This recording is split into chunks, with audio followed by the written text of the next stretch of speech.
শাকিব খানের বাড়িতে তোলা ছবি পোস্ট করে একই বার্তা দিলেন ঢালিউড কুইন শবনম বুবলী। তাই তার বিস্তারিত জানতে অবশ্যই ভিডিওটি না টেনে শুরু থেকে শেষ পর্যন্ত দেখে সঙ্গে থাকুন। প্রিয় দর্শক, কিছুক্ষণ আগে ঢালিউড কুইন শবনম বুবলী তার অফিসিয়াল ভেরিফাইড ফেসবুক পেজে বেশ কিছু স্থিরচিত্র আপলোড দিয়েছেন। ছবিগুলো আপলোড দেওয়ার সঙ্গে সঙ্গে নেট মাধ্যম সহ বিভিন্ন মাধ্যমে বেশ সাড়া ফেলেছে। ছবিগুলো আপলোড দিয়ে ক্যাপশনে বেশ কয়েকটি লাভ ইমোজি জুড়ে দিয়েছেন ঢালিউড কুইন শবনম বুবলী।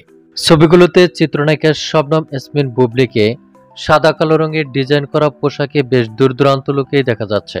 ভিন্ন ভিন্ন স্টাইলে নিজেকে তুলে ধরেছেন ঢালিউড কুইন শবনম বুবলী।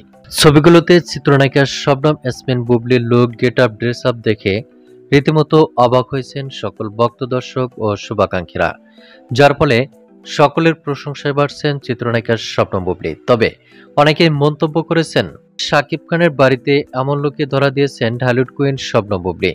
অনেকেই ধারণা করছেন চিত্রনায়িকা শবনম বুবলীর এমন লোকে ক্যামেরাবন্দি করেছেন ঢালিউড সুপারস্টার শাকিব খান নিজেই। অর্থাৎ শাকিবের তোলা ছবি পোস্ট করে বুবলী ক্যাপশনে লাভ ইমোজি জুড়ে দিয়েছেন। তো প্রিয় দর্শক, এ বিষয়ে আপনার কি মন্তব্য তা আপনার ধারণা মোতাবেক কমেন্ট করে জানিয়ে দিন নিচের কমেন্ট বক্সে।